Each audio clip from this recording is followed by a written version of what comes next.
All right.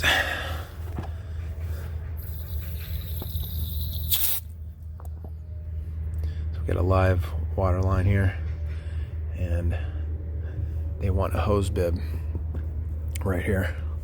I'm gonna run a piece of copper over and up to a hose bib, and then they'll put a hose here so they can water, so on and so forth. Okay, so I think what I'm gonna do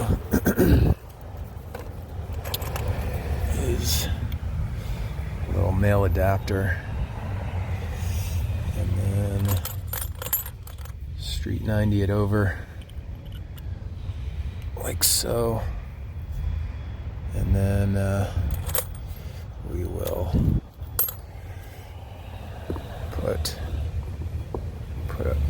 a drop here like that,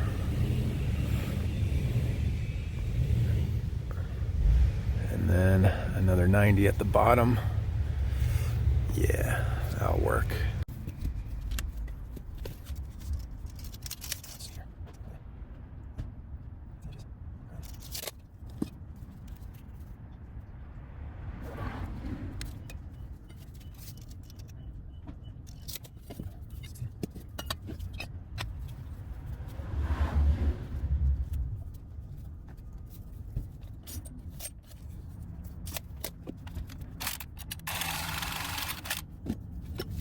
So the first thing I did is I measured the height of my drop ear. Then I measured from here, from the bottom of the drop ear to the ground, it's 18 inches, and then from the ground up to this about 16. So it'll be something like that. And it doesn't have to be exactly right here. I just wanted it to be below this little ledge, so I could put it right there.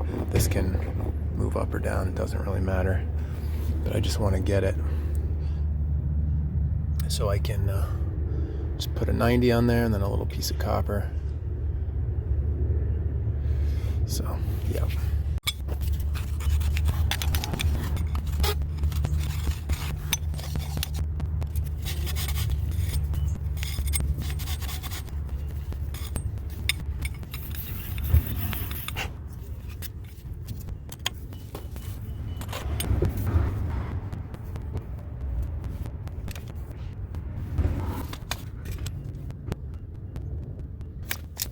Alright, so what I did is I just put this up here like that, and then I got the measurement right there. It's about 2.5 inches.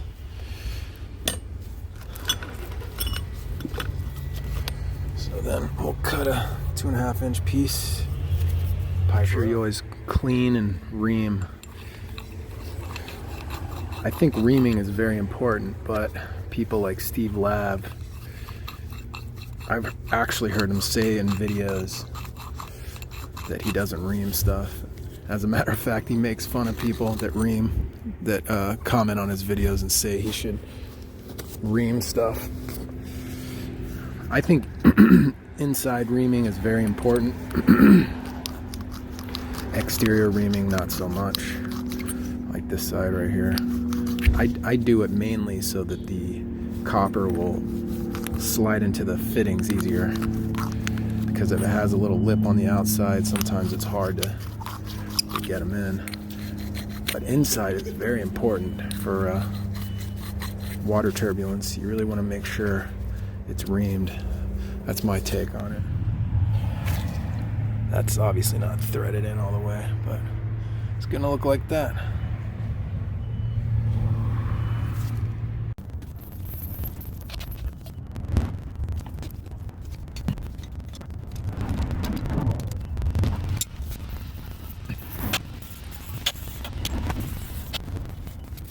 Alright, so I got the male adapter in there. Yeah, I use Channies.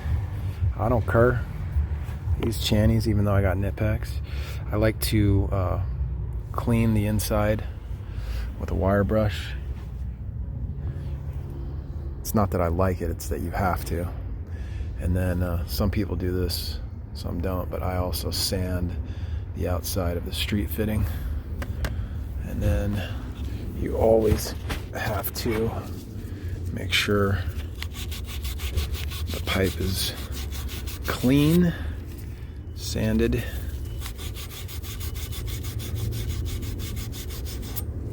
Like so. Whoops, got one more here.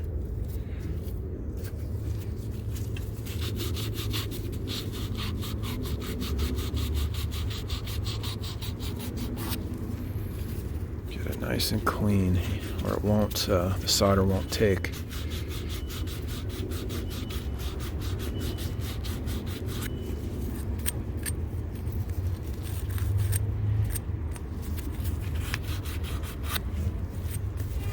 Really got to get them clean.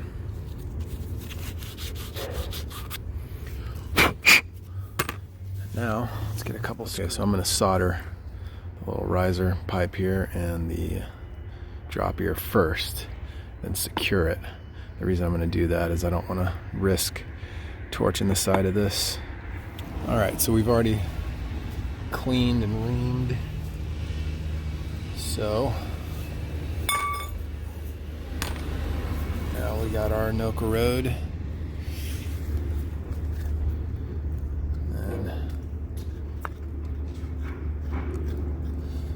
always want to stir the flux as best as you can. Get all the oils and whatever's in this stuff. I've noticed with the Anoka Road you don't have to stir it as much as the H2O flux. Then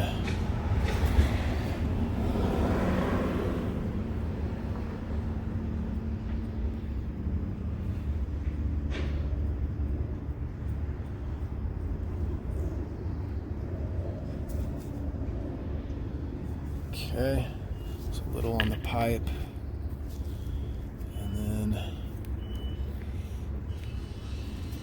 the fitting as well.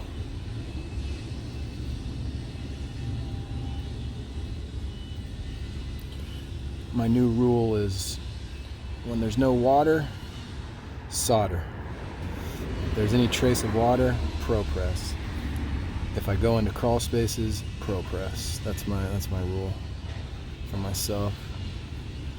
I like to solder, and it's a skill, you know. I don't want to lose it. Okay, and then you put it on, give it a little twist, just like you would with ABS. Wipe off the excess fluxies. Now you're ready to solder. Is it solder or solder? You tell me. Okay.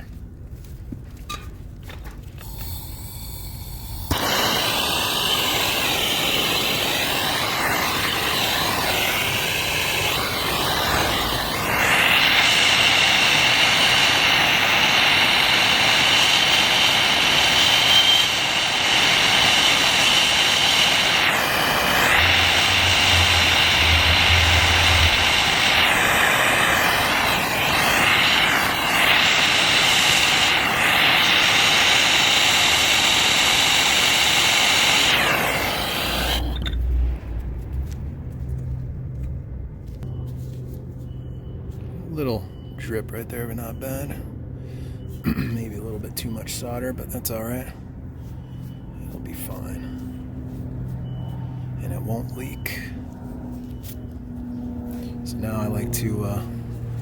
Some people like to hit it with flux, but I like to let it cool, and then I usually don't hit it with flux. The only time I'll hit it with flux is if the solder's not taking right when I'm actually soldering. But I usually don't do it after the fact. What I do like to do is I like to sand the area after I'm done.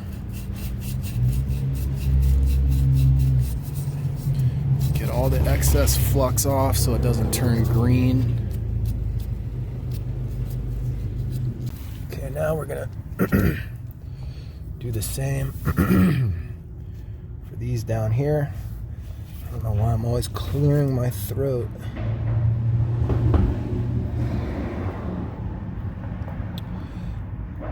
So this no corrode stuff is called tinning flux, and it has a little bit of solder in it, and it really gets good coverage. Okay, a little bit of that, and then on the street 90 here, see the little bristle that got on there? You want to make sure that doesn't happen, because it'll create a leak point for your joint if you accidentally solder it in there.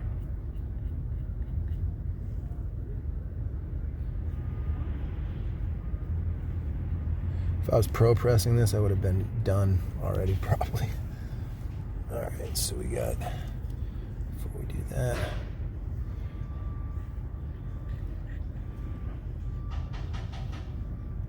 I like to take my time with soldering. It's an art.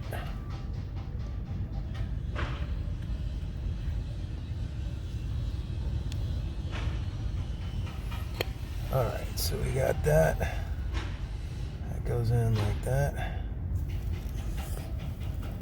And now we need our piece here. Okay.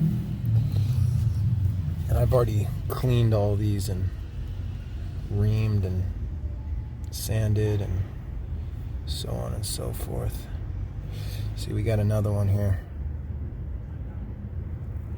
It's no good. These brushes are kind of garbage. But you don't have to use these. You can get your own brush. But I'm just using it because it came with it, obviously, and it can still reach, but eventually this won't reach when the flux gets too low.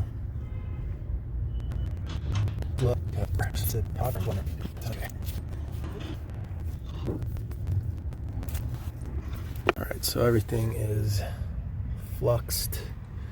I'm ready to go. Now I'm just going to secure this to the wall, and then we'll solder this. Alright, that's in there. Put a flame guard down here just so I don't catch the sticks and stuff on fire. Alright, let's solder.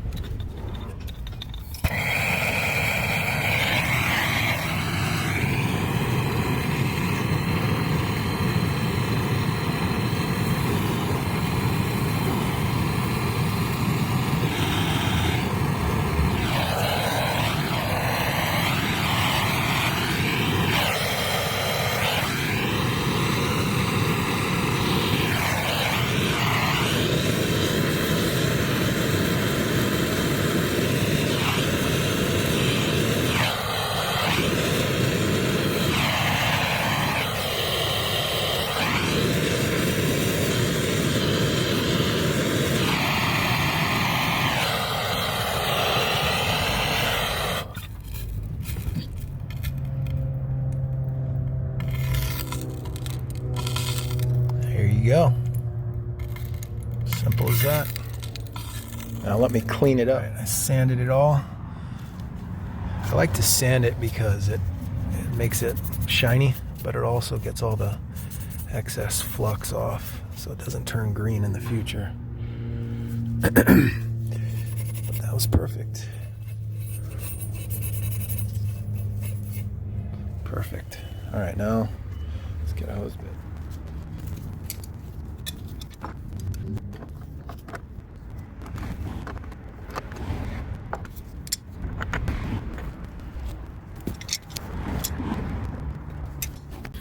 Alright, see, you don't need Nipex. If you're careful, you won't score the brass or the copper. You just gotta be careful. Alright, so I put a vacuum breaker on it because this is an HOA building, and HOAs are typically very picky when it comes to code. So that's that.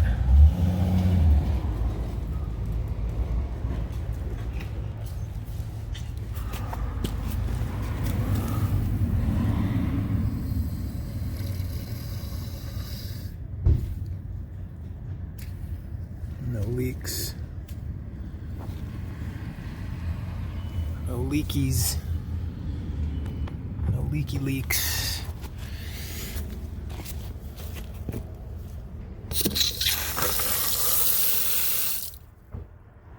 That's some serious water pressure. Holy crap. I'm gonna suggest a PRV. Good lord. Where is their main anyway? Where's their main at? I don't see it anywhere. Must be in the garage. So that's that, folks. And they can tug on that with a hose and everything, and it'll be, you don't want to tug on it with a hose, but they can, and it won't move. All right, that's it.